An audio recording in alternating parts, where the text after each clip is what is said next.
সমস্ত প্রশংসা সেই মহান প্রতিপালকের জন্য, যিনি আমাদেরকে পৃথিবীতে পাঠিয়েছেন এবং এই পৃথিবীকে খুব সুন্দর করে খুব সুনিপুণভাবে সাজিয়েছেন। পৃথিবীর যেখানে যেটার প্রয়োজন সেখানে তিনি সেটাকে খুব সুন্দর ব্যবস্থাপনার মধ্যে দিয়ে সেটাকে তিনি প্রতিষ্ঠিত করে রেখেছেন।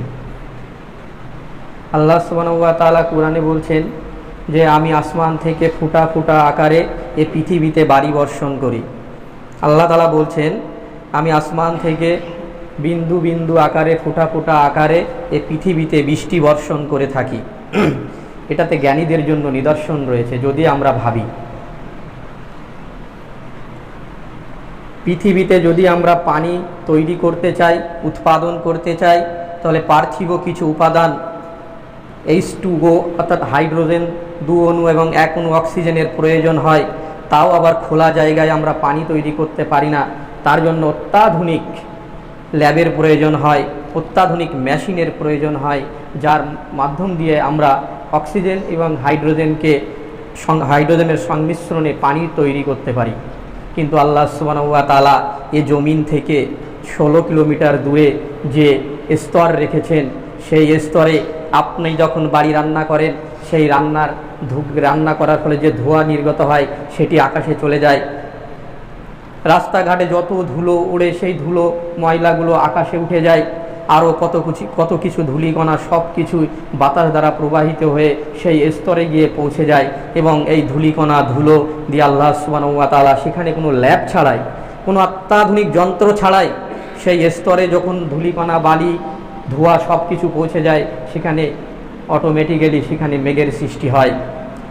এই ধূলিকণা ধোঁয়া আরও বিভিন্ন রকম পদার্থ সেখানে মিশে গিয়ে মেঘ তৈরি হয়।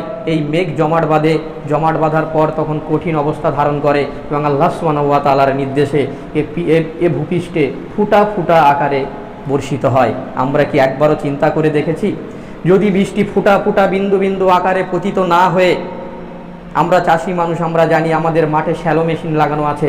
শ্যালো মেশিন থেকে যে পানির আয়তন, যে আয়তনে পানি বার হয়, যে ঘনত্বে পানি বার হয়, আসমান থেকে ওই 14 কিলোমিটার উপর থেকে যদি ওই ঘনত্ব বা ওই আয়তন নিয়ে পানি ভূপৃষ্ঠে পতিত হতো, সামান্য শ্যালো মেশিনের যেখানে পানিটা পড়ে দেখবেন ওখানে কয়েক ফুট গর্ত হয়ে যায় মাত্র 1-2 ফুটের ব্যবধানে। আর 16 কিলোমিটার উপর থেকে যদি পানি অনার্গলভাবে শ্যালো মেশিনে যেমন স্পিডে পানি পড়ে তেমন যদি আকাশ থেকে ভূপৃষ্ঠে পতিত হতো, চিন্তা করুন এই পৃথিবীতে গর্তে ভরে যেত, ভূমি ধসে যেত, গাছপালা ডালপালা ভেঙে যেত, এমনকি ঘর বাড়ি ভেঙে নিঃশেষ হয়ে যেত। আর ওই আয়তনে ওই ঘনত্বের পানি যদি মানে শ্যালো মেশিনের পানির যে ঘনত্ব, যে আয়তনে পানি বেরোয়, যে স্পিডে যেমনটা পানি বেরোয়, যে পরিমাণে, ওই পরিমাণ যদি আকাশ থেকে আল্লাহ সুবহানাহু ওয়া তাআলা ফুটা ফুটা আকারে না করে অতটা আয়তন দিয়ে বর্ষণ করত, তাহলে কোনো মানুষের মাথায় যদি পড়তো তার মগজ ছিটকে বেরিয়ে যেত, প্রাণীকুল নিঃশেষ হয়ে যেত। আল্লাহ সুবহানাহু ওয়া তাআলা তা করেননি। তিনি আমার আপনার বেঁচে থাকার জন্য পানিকে ফুটা ফুটা আকারে, যাতে আমাদের কোনো ক্ষতি না হয়, এ পৃথিবীতে 2 ঘন্টা 3 ঘন্টা কখনো অবিরাম বৃষ্টি হচ্ছে, 1-2 ফোঁটা করে করে পড়ে, এমন আয়তনে পড়ে না। তাই যিনি আমার আপনার বেঁচে থাকার এত সুন্দর বন্ধ ব্যবস্থা করেছেন, সেই মহান আল্লাহর প্রশংসা করে আমরা সকলেই বলি আলহামদুলিল্লাহ। দরুদ ও শান্তি বর্ষিত হোক সেই মানুষটির উপরে, যিনি বহু দিন যাবৎ না খেয়ে উপবাস রেখে আমার আপনার জন্য দিনকে পৌঁছে দিয়ে গেছেন। আমরা জানি মদিনাতে অবস্থানরত অবস্থায় একটি যুদ্ধ হয়েছিল, খন্দকের যুদ্ধ। এই খন্দকের যুদ্ধ, সেখানে মদিনার বেশ কিছু দূর দিয়ে গর্ত খোঁড়া হয়েছিল ব্যাপক আকারে, মানে যারা মুসলমানদেরকে আক্রমণ করতে আসবে তাদেরকে প্রতিহত করার জন্য। এই খন্দকের যুদ্ধের সময় তখন সাহাবাদের মধ্যে ব্যাপক পরিমাণে খাবারের অভাব দেখা দিয়েছিল। তারা একদিন খেত, 3 দিন খেত না, এক বেলা খেত, আর এক বেলা তাদের খাওয়া হতো না। এই মতো অবস্থায় একজন সাহাবী রাসূল সাল্লাল্লাহু আলাইহি সাল্লামের কাছে আসলেন এবং বললেন, হে আল্লাহর রাসূল, আমি ক্ষুধায় জ্বালায়, আমি জর্জরিত। তিনি দেখালেন আমার পেটে একটা ইট বাঁধা আছে। সাহাবাটা দেখালেন যে আমার পেটে দেখুন খিদের এত তাড়না, মানে খিদের এত লেগে গেছে যে পেট তার খালি পেটে সে দাঁড়াতে পারছে না, তাই পেটে একটি ইট বেঁধে এইভাবে টাইট করে বেঁধে রেখেছে যাতে করে খিদে না লাগে। যখন ওই সাহাবাটি রাসূল সাল্লাল্লাহু আলাইহি সাল্লামকে দেখাচ্ছেন, তখন রাসূল সাল্লাল্লাহু আলাইহি সাল্লাম নিজের কাপড়কে উঁচু করে দেখালেন, নিজের জামাকে উঁচু করে দেখালেন, দেখো তুমি একটা ইট বেঁধেছ, আমার পেটে দুটো ইট বাঁধা আছে। ইনি তো আদর্শ নেতা। জনগণ 10 দিন না খেয়ে আছে, কিন্তু যে নেতা তিনি তো 1 মাস ধরে না খেয়ে আছে। এখন ঠিক তার উল্টো, এখন নেতারা খায়, জনগণ কিছু পায় না, সেই নেতার পিছনে আমরা ছুটছি। শুধুমাত্র তিনি না খেয়ে এইভাবে খন্দকের যুদ্ধে তার একটার পর একটা দিন না খেয়ে অতিবাহিত করেছেন আমার আপনার কাছে ইসলাম পৌঁছে দেওয়ার জন্য। শুধু তাই নয়, বদরের প্রান্তরে যেখানে তার দাঁতকে মেরে ভেঙে দেওয়া হয়েছিল, রক্তে রঞ্জিত হয়েছিল গোটা দেহ, শুধুমাত্র আমার আপনার কাছে ইসলাম পৌঁছে দিয়ে আপনি যাতে ইসলাম পেয়ে এই পার্থিব জীবনে আমল করে আখেরাতে সফলতা অর্জন করতে পারি, তার জন্য তিনি তার সার্বিক জীবনেই এত ত্যাগ ও তিতিক্ষা স্বীকার করে গেছেন। তাই সেই মহান মানুষটির উপরে আল্লাহ সুবহানাহু ওয়া তাআলার তরফ থেকে দরুদ ও শান্তি বর্ষিত হোক। আমরা সকলেই বলি আল্লাহুম্মা বারিক আলাই, আল্লাহুম্মা সাল্লি আলাই। সম্মানিত মসজিদের উপস্থিতি, আজকে আমার আলোচনার বিষয় হলো মানব জীবনে ইসলামের প্রয়োজনীয়তা। কেন মানুষের জীবনে ইসলামের প্রয়োজন আছে? মানুষের জীবনে কেন ইসলামের প্রয়োজন আছে? খাদ্য ও পানির অভাবে মানুষ শুধুমাত্র এই পৃথিবীর জীবনটা তার শেষ হয়ে যায়। আর যে মানুষের জীবনে দিন নেই, যার জীবনে ইসলাম নেই, তার এই 60 বছরের জীবনটাও শেষ হবে এবং পরবর্তীতে যে অনন্ত অপরিসীম জীবন আছে, যার কোনো সময়সীমা নেই, সেই জীবনটাও তার কাছ থেকে শেষ হয়ে যাবে। পৃথিবীতে কোনো মানুষ যদি তার খাবার না থাকে, পর্যাপ্ত পানি না থাকে, আমরা জানি এমন একটি ঘটনা ঘটেছিল, বিশেষ করে এই বাংলার জমিনে ৭৬-এর মন্বন্তর আমরা নাম শুনেছি, এক ভয়াবহ দুর্ভিক্ষ দেখা দিয়েছিল। যে সময় আসমান তার পানিকে বন্ধ করে দিয়েছিল, জমিনে জমে থাকা পানি নিজেই শুষে নিয়েছিল, মানুষের পানির প্রচণ্ড অভাব ছিল, চারিদিকে খরা, জমিন ফেটে চৌচির হয়ে গিয়েছিল। কারোর বাড়ি যদি রান্না হতো, তার বাড়ির ফ্যান খাওয়ার জন্য কয়েক মানুষ তার কাছে দাঁড়িয়ে থাকতো। কিন্তু দুর্ভিক্ষ এত চরম মাত্রা ধারণ করেছিল যে মানুষ বাঁচার জন্য মৃত পশুর মাংস খেয়েছে, শুধুমাত্র জীবনটাকে বাঁচিয়ে রাখার জন্য, এই পৃথিবীর জীবনে বেঁচে থাকার জন্য। কিন্তু শেষ রক্ষা হয়নি, মারা গিয়েছিল বহু মানুষ ওই দুর্ভিক্ষের সময়, অনাহারে, না খেয়ে না পান করে। তো যারা ওই না খেয়ে না পান করে ৭৬-এর মন্বন্তরের সময় মারা গিয়েছিল, তারা শুধুমাত্র এই পৃথিবীর 60 বছরের জীবনটাই তাদের শেষ হয়ে গেছিল। কিন্তু যে সমস্ত মানুষের জীবনে দিন নেই, ইসলাম নেই, যাদের ভেতরে কোনো হেদায়েত নেই, তাদের এই পার্থিব জীবনের 60 বছরের যে জীবন, এটা তো শেষ হবেই, এবং পরকালে যে বাসস্থান, যে অনন্ত অপরিসীম সময়, যার কোনো সময়সীমা নির্ধারিত নেই, সেই সুখময় জায়গাটাও তার কাছ থেকে হারিয়ে যাবে। তাই দিন হলো জীবন, তাই দিন হলো আলো, তাই দিন হলো হেদায়েত, তাই দিন হলো সৌভাগ্য, দিন হলো আরোগ্য, তাই দিন হলো সফলতা, তাই দিন হলো কল্যাণ, তাই দিন হলো মুক্তি। তাই আল্লাহ সুবহানাহু ওয়া তাআলা বলছেন 6 নম্বর সূরা আনামের 122 নম্বর আয়াতে আল্লাহ তাআলা বলছেন যে ছিল মৃত, অতঃপর আমি তাকে জীবন দান করেছি। আল্লাহ সুবহানাহু ওয়া তাআলা বলছেন যে ছিল মৃত। 6 নম্বর সূরা আনামের 122 নম্বর আয়াতে আল্লাহ সুবহানাহু ওয়া তাআলা বলছেন যে ছিল মৃত, অর্থাৎ আমরা ছিলাম মৃত, আমাদের কোনো অস্তিত্বই ছিল না পৃথিবীতে। একটি মাত্র পানির বিন্দু থেকে আমার এই দেহের গঠন তৈরি হয়েছে, আমরা জানি। আল্লাহ সুবহানাহু ওয়া তাআলা তাই বলছেন যে ছিল মৃত, আমি তাকে জীবন দিয়েছি। আল্লাহ তাআলা বলছেন আমি তাকে জীবন দিয়েছি, অর্থাৎ যে নীরব নিথর দেহ, মায়ের পেটে আমাদের আকৃতি হয়েছিল, গঠন তৈরি হয়েছিল এই দেহের, তাতে জীবন ছিল না। আল্লাহ সুবহানাহু ওয়া তাআলা তাতে জীবন দিলেন। জীবন দেওয়ার পর আল্লাহ তাআলা বলছেন আমি তার জন্য নির্ধারণ করেছি আলো, অর্থাৎ মায়ের পেট থেকে জীবন নিয়ে আমরা যখন ভূমিষ্ঠ হলাম, পৃথিবীতে চলে আসলাম, তখন আল্লাহ তাআলা বলছেন তুমি পৃথিবীতে কি করবে, চলবে, পৃথিবীতে কিভাবে ঘোরাফেরা করবে, তার জন্য আমি তোমার জন্য নির্ধারণ করেছি আলো। এই আলো অর্থাৎ ইসলামকে বোঝানো হয়েছে, এই আলো অর্থাৎ দ্বীনকে বোঝানো হয়েছে, এই আলো অর্থাৎ হেদায়েতকে বোঝানো হয়েছে। আল্লাহ তাআলা তাই বলছেন যে তার জন্য নির্ধারণ করা হয়েছে আলো, অর্থাৎ প্রত্যেক মানুষের জন্য নির্ধারণ করেছেন আলো অর্থাৎ দ্বীন ইসলামকে, এবং তারা তার দ্বারা এই মানুষের মাঝে চলাফেরা করে। আল্লাহ তাআলা আবার বলছেন সে কি তার মতো যে ঘোর অন্ধকারে ডুবে আছে? আমরা দেখেছি পশ্চিম পূর্ব আকাশে যখন সূর্য উদিত হয়, তার রক্তিম আলোক ছোটায়, এই পৃথিবীর অলি গলি সব আলোতে ভরে যায়। পৃথিবীর জমিনে যদি একটি ছোট্ট পিঁপড়ু চলাচল করে, আমরা সূর্যলোকের উপস্থিতিতে তাও দেখতে পাই। আল্লাহ সুবহানাহু ওয়া তাআলা এত আলো থাকা সত্ত্বেও বলছেন সে কি তার মতো যে ঘোর অন্ধকারে রয়েছে, ঘোর অমানিসায় ডুবে রয়েছে? কারা? যাদের ভিতরে দিন নেই, তারা ঘোর অন্ধকারে ডুবে আছে, আর আল্লাহ সুবহানাহু ওয়া তাআলা তাদের কাজকর্মগুলোকে তাদের কাছে খুব সুগঠিত মণ্ডিত, মানে খুব সুন্দর করে উপস্থাপন করে, যার থেকে তারা কোনো দিন বেরোতে পারে না। তাই দিন হলো আলো, দিন হলো হিদায়েত, দিন হলো সফলতা। তাই দিন ব্যতীত মানুষ তিন প্রকারের হয়ে যায়। যে সমস্ত মানুষের দেহে, যাদের চরিত্রে ইসলাম নেই, দিন নেই, হেদায়েত নেই, তারা তিন শ্রেণীর মতো হয়ে যায়। এক নম্বর হলো চতুষ্পদ জন্তুর মতো হয়ে যায়, 2 নম্বর হলো হিংস্র জানোয়ারের মতো হয়ে যায়, 3 নম্বর হলো শয়তানের মতো হয়ে যায়। যে সমস্ত মানুষের দেহে শরীরে দিন নেই, যাদের চরিত্রে ইসলাম নেই, তারা চতুষ্পদ জন্তুর মতো হয়ে যায়। চতুষ্পদ জন্তু বলতে আমরা জানি, আমরা চিনি চতুষ্পদ জন্তু যা কাদের বলে? গরু, ছাগল, ভেড়া, এদেরকে চতুষ্পদ জন্তু বলে। এরা পৃথিবী পৃষ্ঠ ঘুরে বেড়ায় এবং যেখানে যা পায় তাই খায়, তারা শুধু খায় দায় আর ঘুরে বেড়ায়। আল্লাহ সুবহানাহু ওয়া তাআলা সেই কথা বলছেন 47 নম্বর সূরা মুহাম্মাদের 12 নম্বর আয়াতে আল্লাহ তাআলা বলছেন, ওয়াল্লাযিনা কাফারু ইয়াতামাত্তাউনা। আল্লাহ তাআলা বলছেন যারা কুফরি করে, কিন্তু যারা কুফরি করে, কুফরি বলতে কি বোঝায়? আল্লাহকে যারা অস্বীকার করে। কিভাবে অস্বীকার করে? যারা 5 ওয়াক্ত সালাত নামাজ, আমার আপনার জন্য এই মসজিদে যত মানুষ এসছেন এবং বাইরে যারা আছেন, যারা নিজেদেরকে মুসলমান বলে দাবি করে থাকেন, তাদের জন্য 5 ওয়াক্ত সালাত আদায় করা ফরজ। আল্লাহ সুবহানাহু ওয়া তাআলা ফরজ করেছেন। আমরা যারা 5 ওয়াক্ত সালাত আদায় করি না, আমরা কুফরি করছি, আমরা আল্লাহর আইনকে অস্বীকার করছি। রমাজান মাস আমাদের থেকে চলে গেছেন, এই রমাজানের সিয়াম আমরা যারা পালন করিনি, আমরা যারা রোজা রাখিনি, তারা কুফরি করেছি।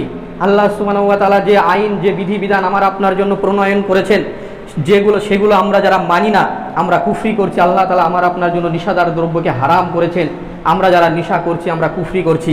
আল্লাহ সুবহানাহু ওয়া তাআলা আমার আপনার জন্য সুদকে হারাম করেছেন, আমরা যারা সুদ খাই, আমরা কুফরি করছি। আর আল্লাহ তাআলা তাই বলছেন, ওয়াল্লাযিনা কাফারু, কিন্তু যারা কুফরি করে, ইয়াতামাত্তাউনা, এবং যারা ভোগ বিলাসে মত্ত থাকে। পৃথিবীতে যারা ভোগ বিলাস, এই পৃথিবীর জীবনটা পেয়ে যারা আনন্দ ফুর্তিতে এই পৃথিবীর জীবনটা অতিবাহিত করছে, যারা বিভিন্ন মোবাইল, অ্যান্ড্রয়েড মোবাইল নিয়ে বিভিন্ন অ্যাপস, ফেসবুক, টুইটার, বিভিন্ন ভিডিও, এই সমস্ত আনন্দ বিনোদনমূলক অ্যাপের মধ্যে দিয়ে দিনের পর দিন অতিক্রান্ত করছে। যে কিছু মানুষ অর্থ উপার্জনের এক প্রতিযোগিতায় নেমেছে, কিছু মানুষ সুউচ্চ সুন্দর অট্টালিকা তৈরির প্রতিযোগিতায় নেমেছে। এইভাবে মানুষ পৃথিবীকে ভোগ করছে। আল্লাহ তাআলা বলছেন, তাই বলছেন, কিন্তু যারা কুফরি করে আর ভোগ বিলাসে মত্ত থাকে, এইভাবে পৃথিবীকে তারা ভোগ করতে থাকে এবং তাদের জীবন খাতা থেকে একটি একটি দিন এইভাবে অতিক্রান্ত করতে থাকে। তারপরে আল্লাহ তাআলা বলছেন, কিন্তু তারা ভোগ বিলাসে মত্ত থাকে, তারা যেমন খায়, মানে তারা যেমন খায়, যেমন চতুষ্পদ জন্তুরা খায়। আল্লাহ তাআলা বলছেন তারা, অর্থাৎ মানুষেরা, কিছু মানুষ আছে পৃথিবীতে, অধিকাংশ মানুষ তারা খায় কেমন? চতুষ্পদ জন্তুরা যেমন খায়। আমরা দেখেছি গরু, ছাগল, ভেড়া, তারা বিভিন্ন জায়গায় ঘুরে বেড়ায়, সারাদিন ঘুরে তারা তাদের পেটকে ভর্তি করে খায় এবং বেলা শেষে পায়খানা করে তাদের দিনকে অতিবাহিত করে। না আছে তাদের কোনো চিন্তা চেতনা, না আছে তাদের পরকালে জবাবদিহিতার কোনো প্রবণতা। পৃথিবীতে অধিকাংশ মানুষ আজ আমরা এইভাবে হয়ে গেছি। আমাদের যে পরবর্তীতে কোনো হিসাব দিতে হবে, পরবর্তীতে যে আমাদের আবার উত্থিত হতে হবে, আমাদের আবার জীবিত করবেন আল্লাহ সুবহানাহু ওয়া তাআলা এবং সমস্ত কিছুর হিসাব নেবেন, এই চিন্তা, এই চেতনা আমাদের ভেতরে নেই। আমরা পূর্ণ চতুষ্পদ জন্তুর মতো হয়ে গেছি বা তার থেকেও খারাপ। তাই দিন ছাড়া মানুষ চতুষ্পদ জন্তুর মতো, যাদের ভেতরে ইসলাম নেই, তারা চতুষ্পদ জন্তুর মতো হয়ে যায়। আল্লাহ সুবহানাহু ওয়া তাআলা বলছেন 2 নম্বর হলো দিন ছাড়া মানুষ হিংস্র জানোয়ারের মতো হয়ে যায়। হিংস্র জানোয়ার কাদের বলে আমরা নিশ্চয়ই জানি। বাঘ, সিংহ, শিয়াল, নেকড়ে, হায়না, কুকুর। এদের বৈশিষ্ট্য কি? এদের বৈশিষ্ট্য হলো যখন হিংস্র প্রাণী কোনো তার শিকারকে ধরে, নিরীহ কোনো প্রাণীকে ধরে নির্মমভাবে হত্যা করে তার মাংসকে খুবলে খুবলে খায়, এটি হলো হিংস্র প্রাণীর বৈশিষ্ট্য। আজ আমাদের মানুষের চরিত্রে হিংস্র ভাব চলে এসেছে। আমরা জানি ইসলাম আসার আগে আমার আপনার নবী হযরত মুহাম্মদ সাল্লাল্লাহু আলাইহি সাল্লাম নবুয়ত পাওয়ার আগে মক্কার কুরাইশদের কারোর ঘরে যদি কন্যা সন্তান জন্ম নিত, সেটা ছিল খুবই লজ্জার, খুবই অপমানের, খুবই লজ্জাজনক, নেক্কারজনক একটি ঘটনা। তাই তারা তাদের মেয়ে সন্তানদেরকে হত্যা করত। কারা? মক্কার কুরাইশরা।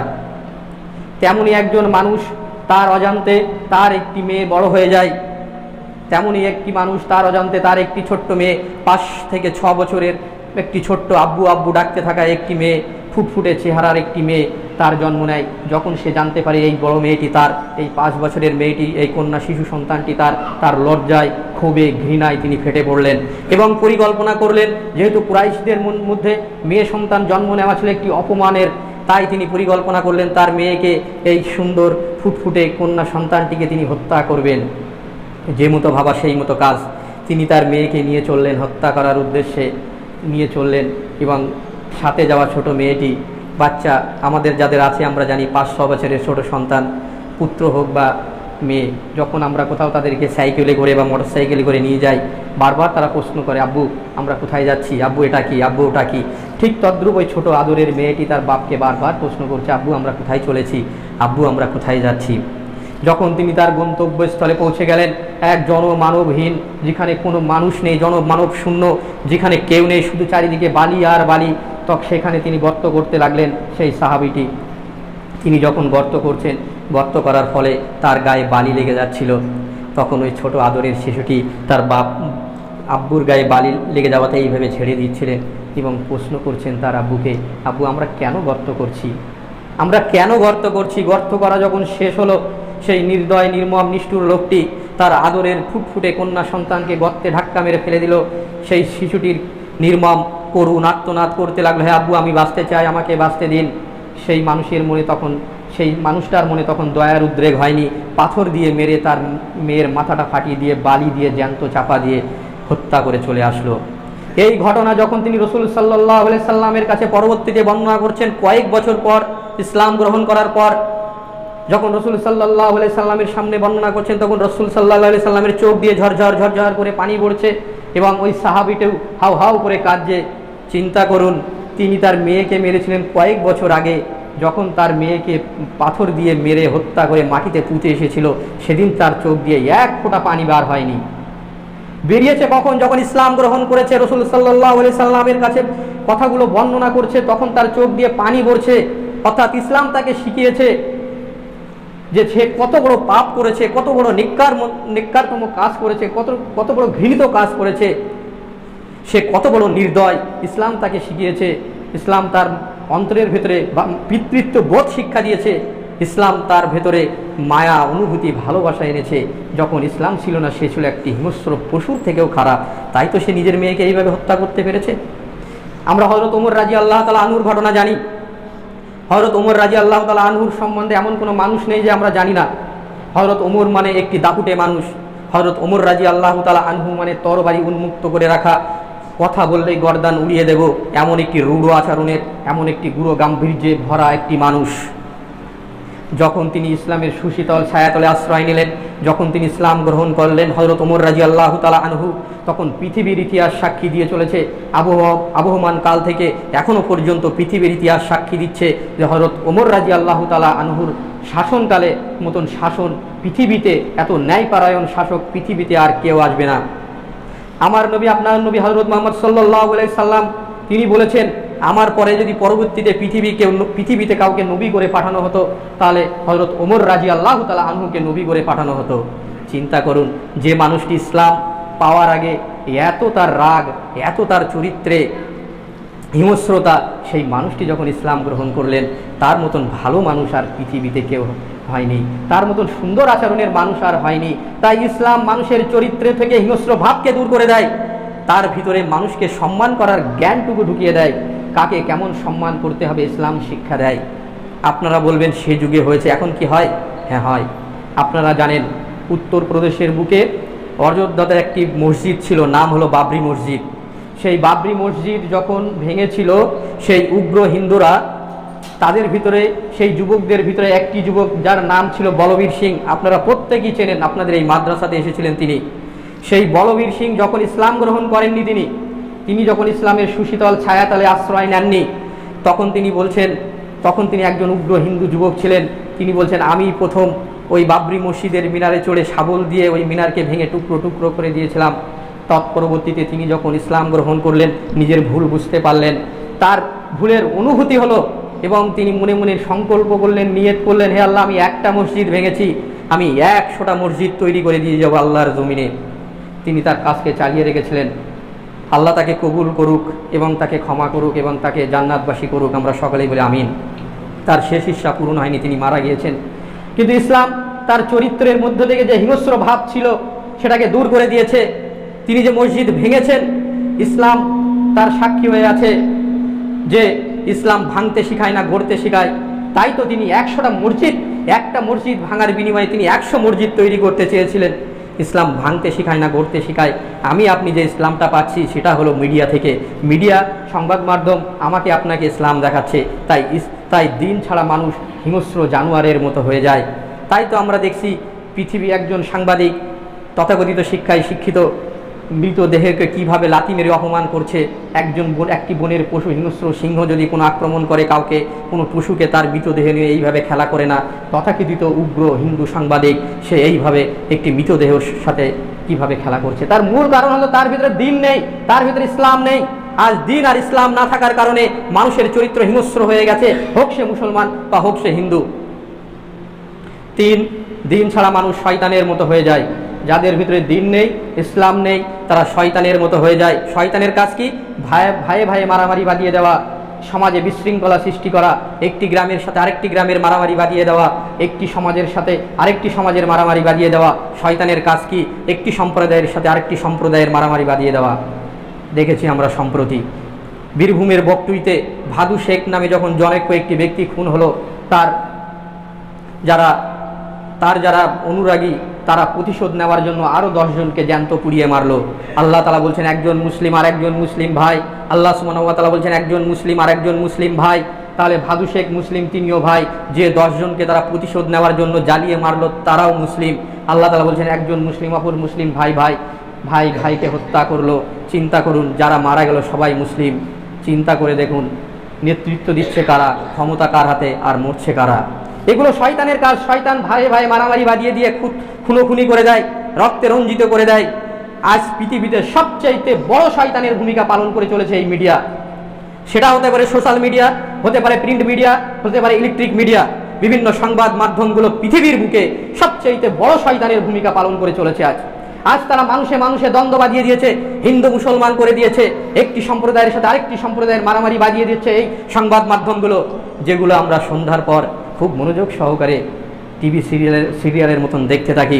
তারা একটা হিন্দুর, একটা মুসলমানের মনে হিন্দু বিদ্বেষ ঢুকিয়ে দেয়, একজন হিন্দুর মনে মুসলিম বিদ্বেষ ঢুকিয়ে দিচ্ছে। তারা খবরকে এমনভাবে উপস্থাপন করছে যাতে মানুষের কাছে এক পেশে হয়ে যাচ্ছে।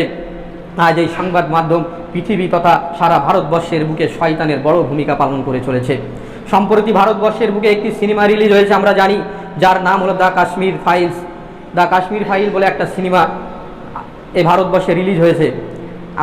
আপনাদের খুব প্রিয় অভিনেতারা অমিতাভ বচ্চন, মিঠুন চক্রবর্তী, অনুপম খের, আরও অনেকেই জনপ্রিয় অভিনেতা তারা অভিনয় করেছেন। তসলিমা নাসরিন, বাংলাদেশে যার জন্ম, তিনি বহু মুসলিম বিদ্বেষী বিতর্কিত মন্তব্যের জন্য খ্যাত। তিনি ভারতবর্ষে এসে আশ্রয় নিয়ে আছেন। সেই তসলিমা নাসরিন যে মুসলমানদের এত বিভিন্ন রকম কূট মন্তব্য করে থাকে, সেই তসলিমা নাসরিন বলছেন কোনো হিন্দু যদি থিয়েটারে এই দ্য কাশ্মীর ফাইলসটা 3 ঘন্টার যে বইটি যদি দেখে বার হয়, নিশ্চিত রূপে সে মুসলিম বিদ্বেষী হয়ে বার হবে। তসলিমা নাসরিনের মতন মহিলা বলছেন। চিন্তা করুন মিডিয়া কিভাবে সমাজের বুকে হিন্দু মুসলমান বাঁধিয়ে দিয়েছে, যেভাবে ইংরেজরা করেছিল, হিন্দু মুসলমান বাঁধিয়ে দিয়ে এ ভারতবর্ষের সুষ্ঠু সমাজকে, ভালো সমাজকে রক্তে রঞ্জিত করে দিয়েছিল। এটি হলো শয়তানের কাজ।